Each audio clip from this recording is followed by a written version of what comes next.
निम्नलिखित में से भारत का प्रथम मुख्य न्यायाधीश कौन है? H.J. कानिया। भारत के प्रथम मुख्य न्यायाधीश कौन है? H.J. कानिया। सर्वोच्च न्यायालय के मुख्य न्यायाधीश के संदर्भ में निम्नलिखित में से कौन सा सुमेलित नहीं है?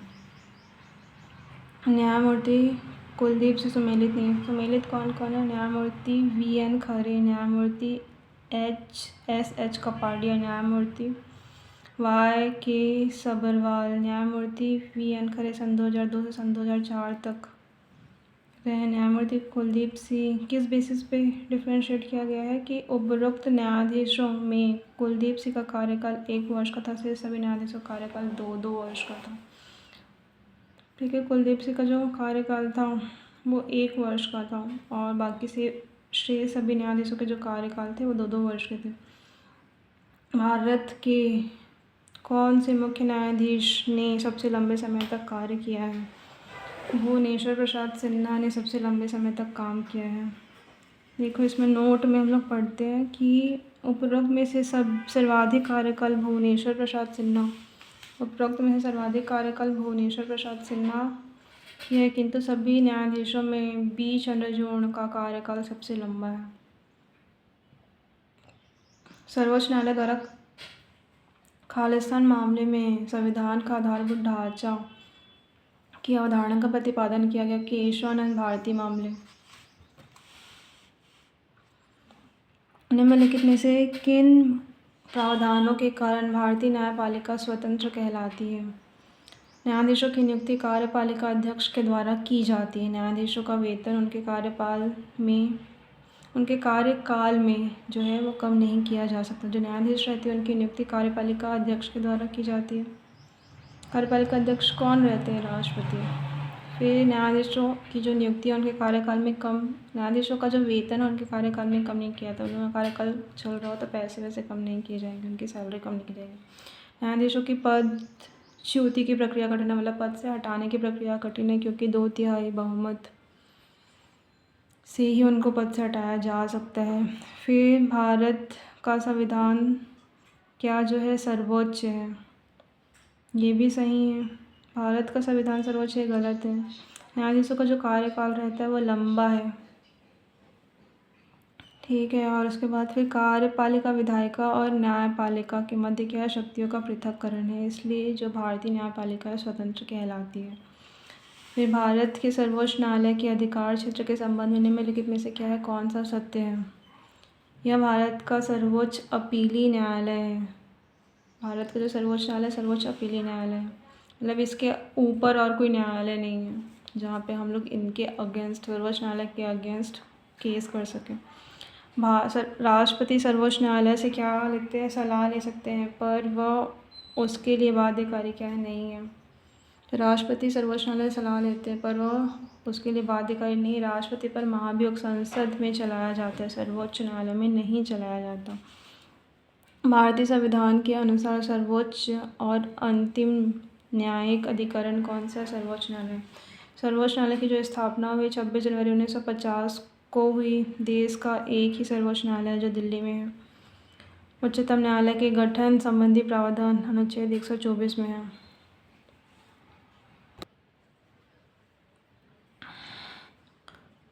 भारत का सर्वोच्च न्यायालय अस्तित्व में आया 26 जनवरी 1950 को। भारत का जो सर्वोच्च न्यायालय दिल्ली में है। सर्वोच्च न्यायालय के गठन संबंधी प्रावधान संविधान का जो अनुच्छेद 124 में है, इसकी जो स्थापना हुई है 26 जनवरी 1950 को ही। इनकी जो वर्तमान संख्या है 33+1 अध्यक्ष, कुल 34 अध्यक्ष है। राष्ट्रपति उपराष्ट्रपति से संबंधित चुनाव में किसी प्रकार का शक सुबह होने पर इस पर जांच एवं निर्णय किसके द्वारा किया जाता है? सर्वोच्च न्यायालय के द्वारा। भारतीय संविधान के अनुच्छेद 71 के तहत सर्वोच्च न्यायालय राष्ट्रपति एवं उपराष्ट्रपति के निर्वाचन संबंधी क्या करते हैं? विवादों का निपटारा करते हैं। भारतीय संविधान का जो अनुच्छेद 71 है वो क्या करते हैं? सर्वोच्च न्यायालय के राष्ट्रपति और उपराष्ट्रपति के निर्वाचन संबंधी विवादों का क्या करते हैं? निपटारा करते हैं। भारत के सर्वोच्च न्यायालय की स्थापना कब हुई थी? भारत के सर्वोच्च न्यायालय की स्थापना हुई थी, भारतीय संविधान के द्वारा सर्वोच्च न्यायालय की स्थापना हुई है। ठीक है, फिर निम्नलिखित में से किसे राष्ट्रीय मानवाधिकार आयोग का अध्यक्ष बनाया जा सकता है। तो सर्वोच्च न्यायालय की जो सेवानिवृत्त मुख्य न्यायाधीश है उनको राष्ट्रीय मानवाधिकार आयोग का क्या बनाया जा सकता है, अध्यक्ष बनाया जा सकता है। सर्वोच्च न्यायालय के जो न्यायाधीश हैं उनको कैसे हटाया जा सकते हैं, तो राष्ट्रपति के द्वारा संसद की सिफारिश पर जो सर्वोच्च न्यायालय के न्यायाधीश हैं उनको हटा सकते हैं। सेवानिवृत्ति होने के पश्चात सर्वोच्च न्यायालय के सेवानिवृत्त न्यायाधीश द्वारा वकालत की जाती है, किसी भी न्यायालय में नहीं। सेवानिवृत्ति के बाद जो सर्वोच्च न्यायालय के जो सेवानिवृत्त न्यायाधीश हैं उनको वकालत का अधिकार नहीं है, इसलिए किसी भी न्यायालय में वकालत नहीं की जा सकती। फिर जो भारत के जो कार्यवाहक मुख्य न्यायाधीश की नियुक्ति कौन करते हैं, राष्ट्रपति करते हैं। भारत के जो कार्यवाहक मुख्य न्यायाधीश की नियुक्ति कौन करते हैं, राष्ट्रपति करते हैं। फिर सर्वोच्च न्यायालय के न्यायाधीशों की नियुक्ति कैसे की जाती है, सर्वोच्च न्यायालय के मुख्य न्यायाधीश के परामर्श पर सर्वोच्च न्यायालय के न्यायाधीशों की नियुक्ति की जाती है। सर्वोच्च न्यायालय के जो तदर्थ न्यायाधीश है की नियुक्ति कैसे की जाती है, सर्वोच्च न्यायालय के किसी सत्र के लिए न्यायाधीशों का कोरम नहीं होता। न्यायालय के किसी सत्र के लिए न्यायाधीशों का कोरम नहीं होता। देख, सर्वोच्च न्यायालय के तदर्थ न्यायाधीशों की नियुक्ति की जाती है जब क्या होता है, न्यायालय के किसी जो सत्र है उसमें न्यायाधीशों का कोरम नहीं होता। तो भारतीय जो संविधान है उसके अनुच्छेद 127 127(1) के अनुसार जो सर्वोच्च न्यायालय के मुख्य न्यायाधीश राष्ट्रपति की अग्रिम स्वीकृति से उच्च न्यायालय के किसी न्यायाधीश को तदर्थ न्यायाधीश जो रहते हैं वो नियुक्त कर सकते हैं। उसके बाद सर्वोच्च न्यायालय के जजों की नियुक्ति की अनुशंसा से संबंधित मंडल सर्वोच्च न्यायालय के मुख्य न्यायाधीश के अतिरिक्त कुछ अन्य वरिष्ठ न्यायाधीश होते हैं। ऐसे न्यायाधीश जो इस मंडल के सदस्यों की संख्या है 4। जो सर्वोच्च न्यायालय के जजों की नियुक्ति की अनुशंसा से संबंधित मंडल जो रहता है सर्वोच्च न्यायालय के मुख्य न्यायाधीश के अतिरिक्त कुछ अन्य वरिष्ठ न्यायाधीश होते हैं। जो मंडल रहता है उसमें सर्वोच्च न्यायालय के मुख्य न्यायाधीश को छोड़ के कुछ अन्य वरिष्ठ न्यायाधीश भी होते हैं। तो ऐसे न्यायाधीश जो इस मंडल के सदस्यों की संख्या है 4। ठीक है, 1+4 का कंसेप्ट रहता है। फिर संविधान में कौन सा जो अनुच्छेद है उच्चतम न्यायालय को उनके द्वारा किए गए निर्णय और आदेश के पुनर्विलोकन के लिए अधिकृत करता है। अनुच्छेद 137 जो है, अनुच्छेद 137 जो है भारतीय संविधान के अनुच्छेद 137 के तहत केवल जो उच्चतम जो न्यायालय सुप्रीम कोर्ट है को न्यायिक पुनरावलोकन की शक्ति दी गई है। उसके बाद फिर न्यायिक पुनरावलोकन का अर्थ है कि सर्वोच्च न्यायालय किसी भी राज्य के कानून को क्या करते हैं, अवैध घोषित कर सकते हैं। संसद या किसी राज्य द्वारा निर्मित कानून यदि संविधान के प्रावधान के विरुद्ध हो, अगर जो संसद या फिर राज्य द्वारा जो कानून बनाया गया है वो संविधान के प्रावधान के क्या हो, विरुद्ध हो, तो सर्वोच्च न्यायालय अपनी न्यायिक पुनरावलोकन की शक्ति के तहत उस संवैधानिक प्रावधान को अवैध घोषित करते। तो सर्वोच्च न्यायालय के पास क्या ये अधिकार है कि वो न्यायिक पुनरावलोकन की जो उनको शक्ति प्राप्त है उसके तहत जो संवैधानिक प्रावधान संसद या राज्य बनाया है उसको अवैध घोषित कर सकते हैं। न्यायिक पुनरावलोकन का जो वर्णन है संविधान के अनुच्छेद 137 में है, जो कहाँ से लिया गया, अमेरिका से लिया गया है। भारतीय संविधान के निम्नलिखित अनुच्छेदों में से कौन से सर्वोच्च न्यायालय द्वारा संविधान के अनुलंघनीय मौलिक ढांचा घोषित किए गए हैं। भारतीय संविधान के निम्नलिखित अनुच्छेदों में से कौन से सर्वोच्च न्यायालय द्वारा संविधान के अनुलंघनीय मौलिक ढांचा घोषित किए गए। अनुच्छेद 32, अनुच्छेद 226 और अनुच्छेद 227। भारतीय संविधान का जो अनुच्छेद 32 के तहत सर्वोच्च न्यायालय, अनुच्छेद 226 के तहत उच्च न्यायालय मौलिक अधिकारों के संबंध में क्या करते हैं, रीट जारी कर सकते हैं। अनुच्छेद 227 227 की तहत जो उच्च न्यायालय के अधीनस्थ न्यायालय का अधीक्षण, उच्च न्यायालय को क्या है, अधीनस्थ न्यायालय मतलब जो उससे छोटे न्यायालय हैं उनके अधीक्षण, उनके जो कार्य कर रहे हैं उनके अधीक्षण की शक्ति प्रदर्शित करता है। अनुच्छेद 245 संसद द्वारा राज्यों के विधानमंडल द्वारा बनाई गई विधियों का क्या करता है, विस्तार करता है। भारत का जो सर्वोच्च न्यायालय एक अभिलेख न्यायालय है, इसका आशय क्या है, इसके सभी निर्णयों का साक्ष्यात्मक मूल्य होता है और इस पर किसी भी न्यायालय में प्रश्न चिन्ह नहीं लगाया जा सकता।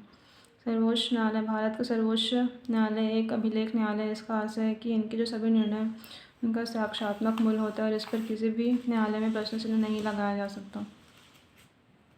फिर नीचे दिए गए भारतीय न्यायालयों में से किन्हें अभिलेख न्यायालय कहा जा सकता है? उच्च न्यायालय और उच्चतम न्यायालय को। भारतीय संविधान के अनुच्छेद 129 के तहत उच्चतम न्यायालय को और 215 के तहत उच्च न्यायालय को अभिलेख न्यायालय का दर्जा प्राप्त है। इनके द्वारा दिए गए निर्णयों को अमान्य करना न्यायालय के निर्णय के विरुद्ध है और कड़ा दंड देने का जो है प्रावधान है। निम्नलिखित में से कौन सा सर्वोच्च न्यायालय के प्रारंभिक क्षेत्राधिकार में नहीं है? लोकसभा के सदस्य के चुनाव पर विवाद और राज्यसभा के सदस्य के चुनाव पर विवाद जो है सर्वोच्च न्यायालय के प्रारंभिक क्षेत्राधिकार में नहीं है। कौन कौन सा क्षेत्राधिकार में है, ये भी क्वेश्चन आ सकता है। तो 2 राज्यों के मध्य जो विवाद है वो सर्वोच्च न्यायालय के क्षेत्राधिकार में, केंद्र और राज्य के मध्य विवाद है वो राष्ट्रपति के चुनाव पर विवाद, उपराष्ट्रपति के चुनाव पर विवाद। फिर सर्वोच्च न्यायालय के अस्थायी न्यायाधीशों की नियुक्ति का प्रावधान कौन सा अनुच्छेद करता है? तो अनुच्छेद 127 सर्वोच्च न्यायालय में अस्थायी न्यायाधीश, इसी को पहले हम लोग पढ़े हैं, तदर्थ न्यायाधीश की नियुक्ति का जो है प्रावधान करता है। निम्नलिखित में से कौन से मामले उच्च न्यायालय और उच्चतम न्यायालय दोनों की अधिकारिता में आते हैं? तो सभी मूल अधिकारों का जो संरक्षण है वो भी उच्चतम न्यायालय और उच्च न्यायालय की अधिकारिता में। केंद्र और राज्यों के पारस्परिक विवाद है, फिर राज्यों के पारस्परिक विवाद है और संविधान के उल्लंघन से संरक्षण उच्चतम न्यायालय और उच्च न्यायालय की अधिकारिता में आते हैं। जब भारत की न्यायिक पद्धति में लोक हितवाद PIL लाया गया तब भारत के न्यायमूर्ति कौन थे? PN भगवती थे। संविधान की व्याख्या या संबंधित सभी विवाद सर्वोच्च न्यायालय के पास लाए जा सकते हैं। इसके प्रारंभिक क्षेत्राधिकार के अंतर्गत भारतीय संविधान का जो अनुच्छेद है 131 के अनुसार क्या बोला गया है कि सर्वोच्च न्यायालय की जो प्रारंभिक क्षेत्राधिकारिता के अंतर्गत आते हैं भारत संघ व 1 से अधिक राज्यों के मध्य विवाद। जो भारत संघ है और उनके साथ 1 से अधिक राज्यों, छत्तीसगढ़ और मध्य प्रदेश के साथ विवाद हुआ, वो प्रारंभिक क्षेत्राधिकार में आएगा। फिर भारत संघ तथा कोई अन्य राज्य या अनेक राज्यों या 1 से अधिक राज्यों के मध्य विवाद हुआ, भारत संघ का एक राज्य फिर अनेक राज्य या 1 से अधिक राज्यों के मध्य विवाद हुआ, वो भी 131 के तहत प्रारंभिक क्षेत्राधिकार में आएंगे। और 2 या 2 से अधिक राज्यों के ऐसे विवाद जिसमें वैधानिक महत्व के प्रश्न, कानून से संबंधित प्रश्न निहित हों, वो भी क्या होंगे? सर्वोच्च न्यायालय के प्रारंभिक क्षेत्राधिकार में आएंगे। उपरोक्त तीनों जो है उपरोक्त में तीसरे क्षेत्राधिकार के तहत संविधान की व्यवस्था संबंधित होती है। महाराष्ट्र में किस वर्ष में लोक आयुक्त की संस्था का आरंभ किया था? ऐसा करने वाला वह कौन सा राज्य था? तो 1971 में जो महाराष्ट्र की सरकार, उन्होंने लोक आयुक्त की संस्था का क्या किया था? प्रारंभ किया था 1971। भारत के सर्वोच्च न्यायालय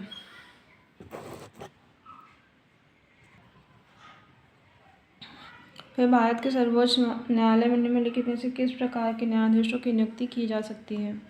तदर्थ न्यायाधीशों की नियुक्ति की जा सकती है।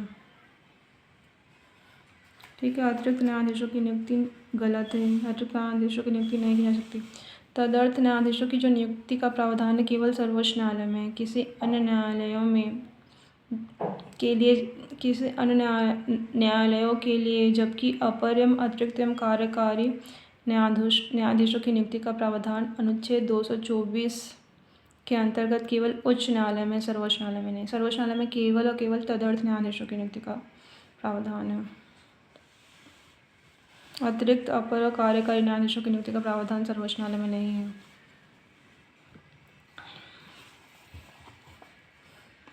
फिर यह किसने कहा कि न्यायिक सक्रियतावाद को न्यायिक जोखिमवाद नहीं होना चाहिए?